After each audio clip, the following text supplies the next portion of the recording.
Coming up next on Goffstown This Week, Tuesday is voting day for town and school elections, and we'll have our first ever election special, talking with town officials and volunteers about what goes into running and setting up a town election. Plus, we'll preview the ballot and get you ready for the town and school budgets. Be prepared to be informed. It's all ahead on Goffstown This Week.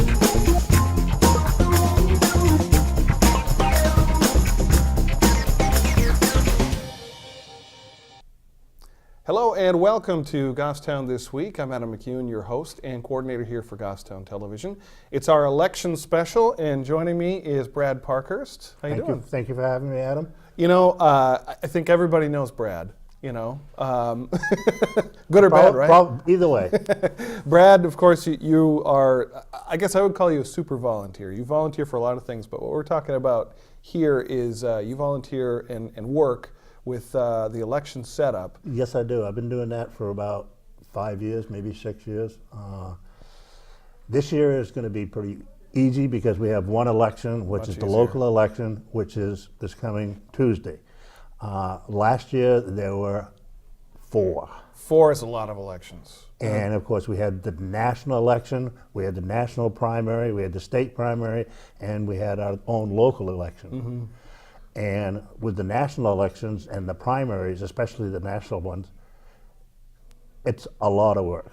Mm-hmm. Normally we use the back gym for the voting to take place, but with the interest in the national election, we use the main gym, right? So we could accommodate all the more people that were going to be here. You're going to do that for this one, or is it going to go back to the old setup? For this election, we'll be using the back gym. Okay, okay. Now, as I understand, you are like the tape man. Like you have miles of tape every election. I am the tape man. When people will be coming in the door that's right near the gym right here, and then they'll go down the corridor that leads to what they call the senior cafe.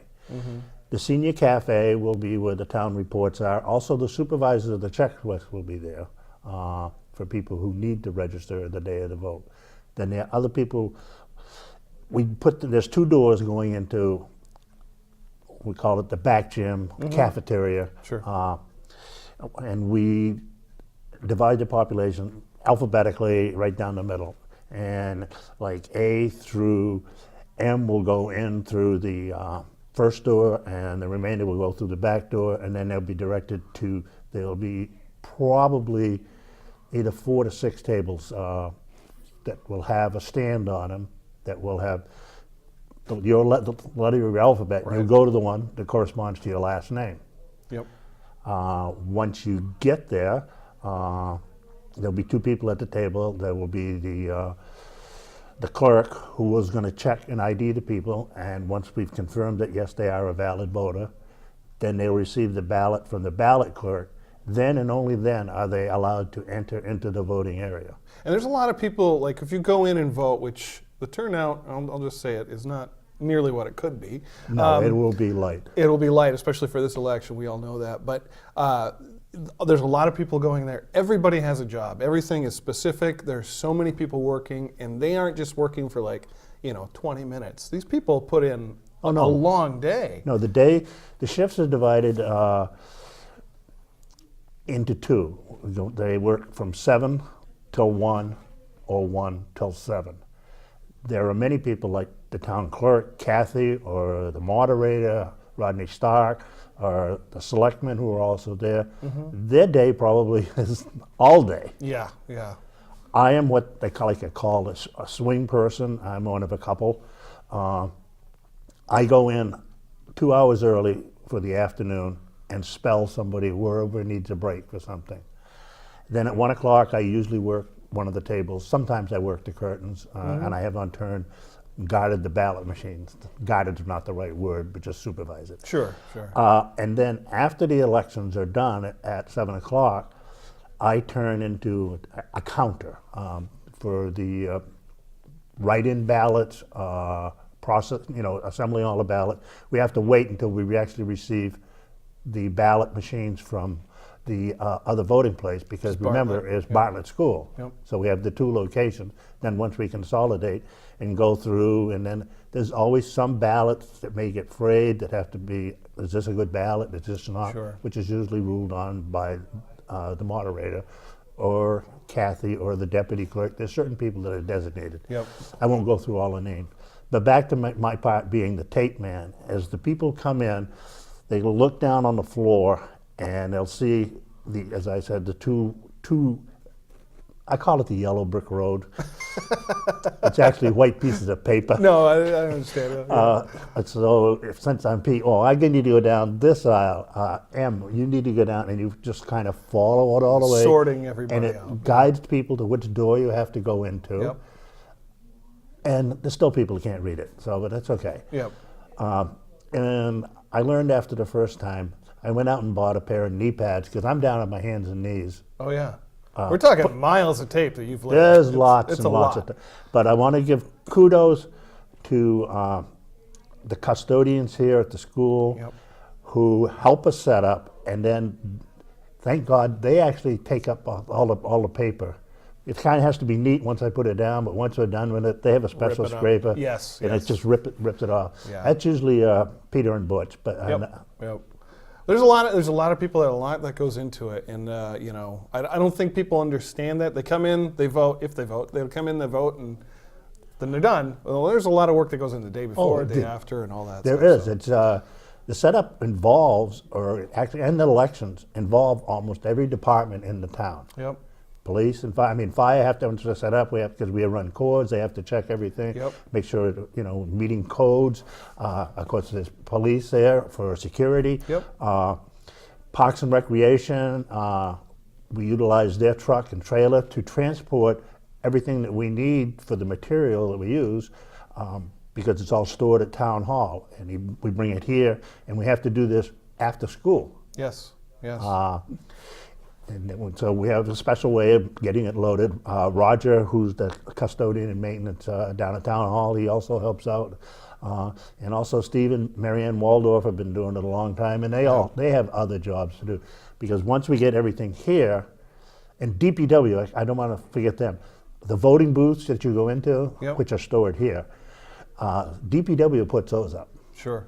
We don't do that, but the tables and putting the pens out and make sure we have all the stuff, the logistical stuff. And then GTV gets to do the fun part, which is just tell everybody what happened. Yeah, so it really does involve GTV everybody. comes in at the end and interviews who's Or ever Johnny there. come lately. That's how it works, Because that's what everybody's doing. And then actually after the elections, we have to set a little corner aside for people who are waiting to see the results. right. And they can't come into the area where we're processing the ballot. And that's generally made up of press and people who might be on the ballot looking to see if they won. Right. Yeah. And then as I said, the selectmen are there, but if the selectman happens to be a candidate, he can't be present. Right, because they don't want it to be No. electioneering and stuff like that. And we have a fantastic moderator and a fantastic town clerk that are right on top of all of that Oh, my stuff. goodness. So we're really lucky here in Goffstown. When we have a question, that's what we're going to do. And as I said, sometimes we'll see an assistant moderator. There's Yep. Fred Platt, there's Jim Raymond, Yep. and I'm forgetting somebody else. That they can get designated, and also as assistant clerks too. Yep. Because the deputy town clerk, which is Karen. I'm thinking of the. Yeah, Kathy Ball. No, Kathy yeah, Ball. yeah. I get confused. Too many C's. She actually handles Bartlett School for Sure. us. There's a lot that goes into it, but Oh, there is. It's And as I really- said, everybody has a certain job that they have to do. Sometimes I think people look in, they just think everybody's standing around, but that's really not so. well, the other reason that we have you here is because you're actually going to be doing a piece here for Goffstown this week. We realize and recognize that we have a lot of senior viewers, and we want to talk to them about things that are happening. And you're going to be doing a special segment here, maybe every week or every so often about Yeah, seniors. I'm actually pretty excited about it, being a senior citizen. You are? I hate to say that, but everybody knows me. I don't want to say that I think the senior citizens are overlooked. I want to say they're underlooked. And it's not by design, but it's also partially because of the seniors themselves. They're not aware of certain programs or benefits or anything that might be available to them or how to get to this. I'm probably not going to do the research. I'm going to reach out with Dave, and we're going to find people who the experts, or Yeah. so to say, Yep. and can provide information. Just a couple of examples. I spoke yesterday to the YMCA, and they're really excited about, yeah, we'll help you out. We'll come and interview us. We'll Great. see what's available. I'm also thinking, what about Medville? What about the Meeting House? What about the schools? What do they have there? Right. The GAP program. Fantastic gap program, yeah. The Parks and Recreation. I mean, you can go on, and it doesn't have to be just in Goffstown. It can be surrounding area. Dave brought up the idea about the Manchester Transit Authority provides a bus. I believe it's 3 times a week to take people so they can go shopping, Yep. or for medical appointments. Medical appointments is the #1 priority. For those people in town who that need to get into Manchester for something, but do they know where to go to get the bus, or do they know that it's available? We're going to talk about all of that with It's this. no cost. Yeah. And the idea is to put out to the people who watch GTV what's available, and if it maybe doesn't directly concern them, maybe they have a parent, somebody they know, that say, hey, you need to watch this, or you need to look at this. Yeah, I think it's going to be a fantastic part of the program, and I'm looking forward to seeing what you guys come up with. It's going to be great. So. Oh, I'm excited. And as I said, little things go through my mind, like we were discussing earlier about how to properly negotiate a roundabout. It's I won't do any more on that right now. But, Maybe we'll have a debate on it at some point. or how to properly yield. We could go into a whole subsection for that for sure. But Yeah, that's just one, and as I'm sure I'll walk out the door and I'll say, oh yeah, I meant to mention that. Yeah. But also to reach out to the public. Now you have the email address Yep. here, right? Yep. We'll Put it up give on you- the screen when we're Okay. If you have a suggestion or an idea, send it to Adam Please so do. he can forward it to me or Dave, and we can, reach out to somebody that maybe will have the answer that you're looking for. We certainly will try. Absolutely, and I think it's going to be a lot of fun, a lot of great information out there. So, Oh, definitely. Brad, thanks for talking with us. That's all right. My pleasure. I'm looking forward to it. We've got this election special going in full swing here for Goffstown this week, Yeah. and Don't forget to vote. Absolutely. Tuesday, March 14th. The polls open at 7, close at 7. No excuse not to go and vote. Even though it's only a local election, that's still very important to you. Absolutely.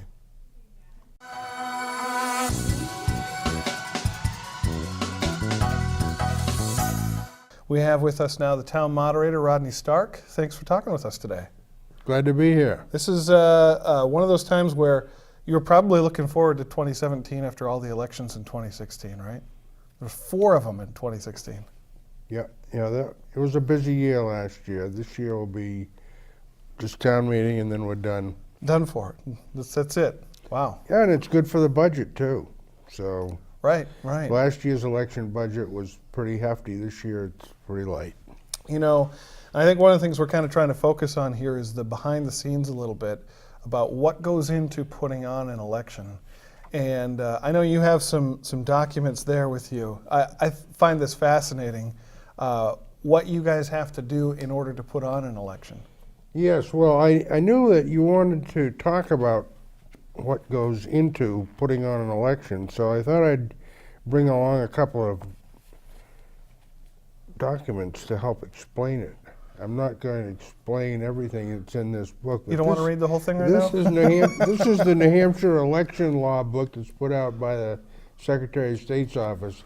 This little book has over 400 pages, and it's not every single bit of it pertains to what we do here in Goffstown in elections, but there's Just a there's coffee table book about, what you have to do to follow election law. there's a lot of laws, and then the Secretary of State's office also puts out this manual. It's a New Hampshire Election Procedure Manual. This is the current edition for last year and this year, and this is another 200 or 300 pages of procedures. Light and reading. And it gives you, these are the actual signs that you have to use. You can't use your own signs for voters, whatever it is. It's regulated by the state or the Wow. federal government, so you have to use their forms. So it has to be exactly. You can't like just go and print out whatever you want with whatever font. Even they have it down with what it That's should be. right. That's right. You Wow. use it, and then somewhere in here they give you the layout of the. Everything has to be ADA compliant. When they say by the book, they mean by the book. Then By the book. Now, for example, this is a polling place layout example. I don't know if you can. We'll take a picture so people can kind of see that too. But Yeah. This gives you all the details of the guardrail, where your voting machines are, and where your check tables are, and then it provides distances and spaces between yourselves and like challengers who come to challenge Yep. voters Yep. and observers and all the other people who are entitled to be at the polling place, either within the guardrail where the ballots are and where the voting takes place, or outside of the guardrail. If you're not allowed, then that's the dividing line. It's called the guardrail. Wow.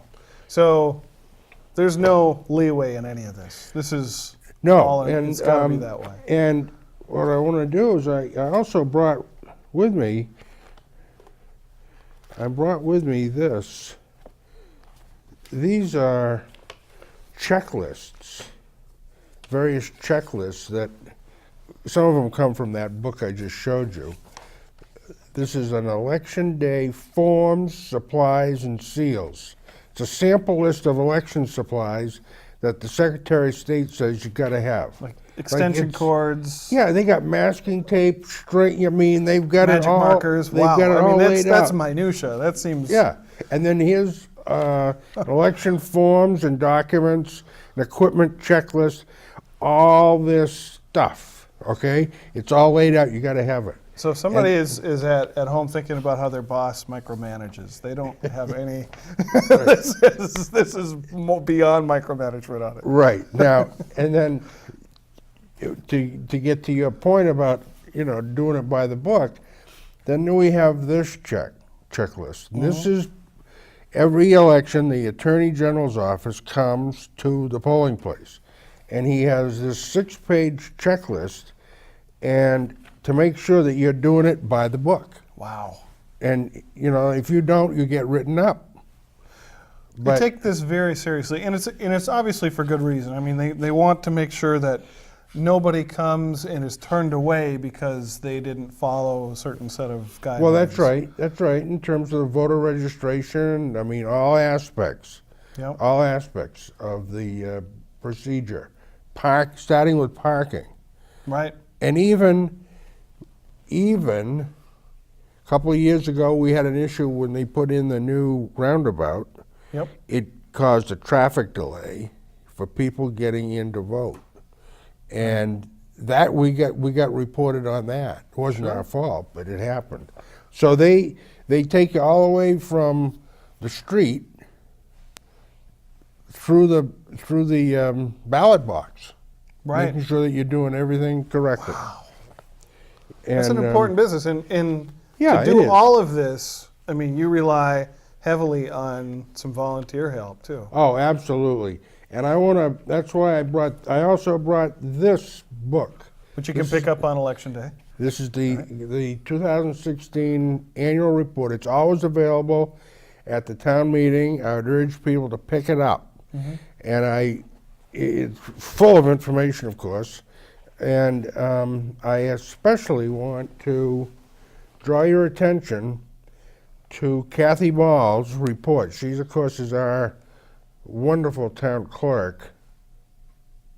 And her report is on page 142, and it's a very, very good statement by Kathy of the importance of the volunteers that we have. Yep. And there's, obviously I rely very much on Kathy in terms of preparing for elections. Most of the stuff that I've been talking about, you say behind the scenes, that's Kathy Ball and Yep. her team. And like, for example, rounding up the poll workers, lining them up, Right. getting the food lined up, doing all those things. Kathy takes care of that. And she has help, and she gives credit in this town report very nicely to some of those people. Sure. And I know one of the things going forward that Kathy and the town, and I think other towns are going to struggle with, is they need to get newer volunteers. They need to get some people in there that haven't done this before, that are younger, that are maybe starting to get involved in town politics, or just have a real need to be involved in some way to get out there and do that. So I know she's always looking for the next round of volunteers. We've been reaching out to the high school, and we're getting some participation from the high school in even students who are not of age for voting can help by greeting people, getting them in to go in the right line, and you know. So it's getting the whole idea of civic engagement at an early age is very important, and I think we would do whatever we can to encourage it. The other thing that I want to say, and before I forget it, is the one thing that I do in advance of elections, and particularly this town meeting election, is the Girl Scouts always call up and ask if they can have a presence to sell cookies. And I'm very strict about having people show up and hand out stuff. I don't really like that too much, but I never turn down the Girl Scouts. It was that way before I became moderator, and it'll always be that way, because I think if I didn't let the Girl Scouts come in and sell cookies, I'd be run out of town on a rail. There'd be a lot of disappointed voters. Why would I go vote if I can't get Girl Scout cookies? That's right. I need some Thin Mints, Rod. Come on, let's do this. So now you speak about the time that you've done this. How long have you been town moderator? I was first elected in 1980, and I've been doing it continuously since then. Wow, that is a fantastic. I mean, you know, obviously, thank you for your service for that. It's a high-paying position too, as I understand. Yeah. Yes, it's what we in the legal profession would call pro bono. Yes. So your pay is doubled every year. You can look at it that way. Yeah, for the years when you have 4 elections, you get hammered twice or 4 times. Now, do they have training when you go through all this sort of thing?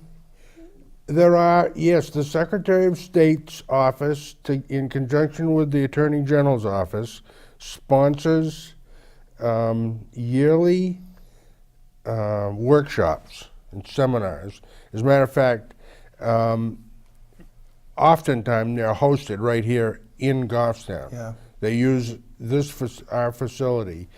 Again, I have to give Kathy Ball credit for that, because she helps set it up. But they come and they explain changes in the laws, and then of course they're reaching out not only to people who have been in the system, such as myself, for a long time, but they're also reaching out to the newbies, because there's a lot of people that are always coming in that don't know the system or how to do it, how to be a ballot clerk, for example, and how you perform that job. So, yeah, it's a very important thing that they do a good job at it too. Now, you know, obviously we won't get into the specifics of what's on the town ballot, but if you wanted to find out information on the town ballot, well, how would you do that? The best way to do it, you can go on the town website, of course, but everybody gets the town voter guide, which is this document. This is the one that came in my mailbox probably last week. Everybody gets one of these. It's not a throwaway. This is one that you want to keep if you're interested in all of what's happening in town in the town meeting. It gives all the articles, lays them out word for word, and then it provides an explanation. Right. And it's not a slanted document. No, it's straightforward. Just plainly, here's exactly what happens. Yeah. If you vote for this, here's what it will do. If you don't vote for it, here's what it'll do. That's right. It's a straight shooting document, and I would highly recommend it to anybody who wants to know what's going to be happening on Election Day. Now, it does not include, in this one, it doesn't include who's running for what offices, but that is available as a sample ballot. Oh, it does have that, actually. It just has their names and what they're running for. But it Yes. doesn't have any further information on that because obviously they can't expound. No, for each no, but candidate. it does list the candidates. And if you wanted to go look at that, we did have candidates night here at the high school. We have that on YouTube, and it's been playing on the channel all week. And we'll have it going all the way through Election Day, too. So there are ways to find this all out, because I have heard it from people in town, like, I just don't know what's going on. How do you find out about this? And I think it's pretty simple if you really wanted to look for it. But as far as Election Day, you have any thoughts from or hear from the Secretary of State about turnout, what they're expecting or what you're expecting? For a town meeting, you don't usually hear Bill Gardner making predictions. Okay. He's usually Just for involved with the presidential. state or presidential general elections, and he's usually very accurate. My prediction on this one is it's going to be very light. Doesn't seem to be too much interest in. I spoke with Kathy just yesterday about how many absentee ballot requests It's a good she had predictor, received, sure. and it's very light. Yeah. And if that's any indication, that's probably what the turnout will be. It's too bad. It is. I mean, it's your chance to have your say. Yeah. I have to say there's not a lot of controversial races. Mm-hmm. There is a race for selectmen, so that may bring out a that'll good bring out number. a few people. It always helps. That always helps to bring out voters when there's races that are contested. Yep. There's no really controversial ballot articles in terms of the various money warrants, because at the deliberative session, which was held in February, heck, we ran right through it with hardly any. That was pretty quick, yeah. Yeah, it was pretty quick, and there was one having to do with elderly exemptions on taxes that had a little bit of debate, and so that was a good thing. But overall, unfortunately, I don't think we're going to have a good turnout. I would hope that it would be good, but that's how I see it. Yep, yep. Well, I thank you again as a Goffstown resident and voter myself. Thank you for everything that you do for this. And of course to Kathy. Kathy, not a part of this show, but she's a little busy right now with taking care of election stuff too. So. Oh yeah. So Yeah. we'll leave her alone and leave her be to do her work. But obviously the work that her and her staff do, and all the volunteers too. One thing I want to add is, ever since I've been doing this, of course, there's been a number of town clerks over the years, and every single one of them has been excellent at the job. And Kathy is, I couldn't ask for a better town clerk. She's on top of things, and she anticipates issues and Yes. gets the job done real Yeah. good. Absolutely. Well, Moderator Stark, thanks for talking with us on Goffstown this week, and hope you have a nice, smooth, and clear election day. Thank you.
Simmering with it.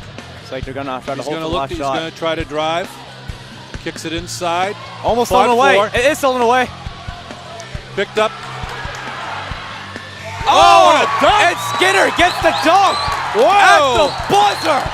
Tegan Collins. Oh! Whoa! Wow! Boy, did that bring the crowd out. Yeah, now get him going. And that gives the Goffstown a 1-point lead. Wow! Here after the first quarter, 8-7. That was a terrific dunk by Collins.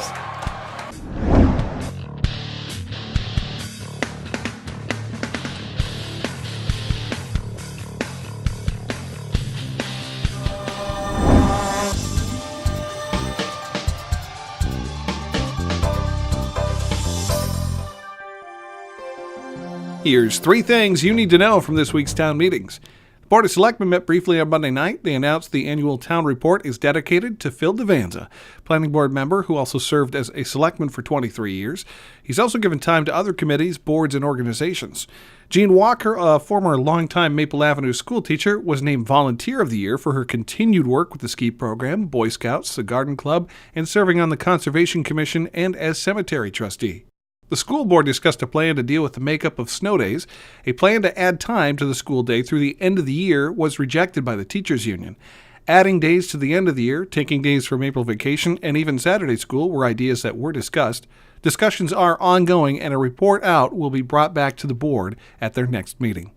And members of the Zoning Board of Adjustments had a busy schedule on Tuesday night when they heard 6 different cases. One of these concerned an application for a special extension time for a multi-housing project off Mountain Road and Bog Road. Members approved a 2-year extension. And that's 3 things from this week's meetings. For complete meetings, you can catch the replays on Channel 22 or on our on-demand page.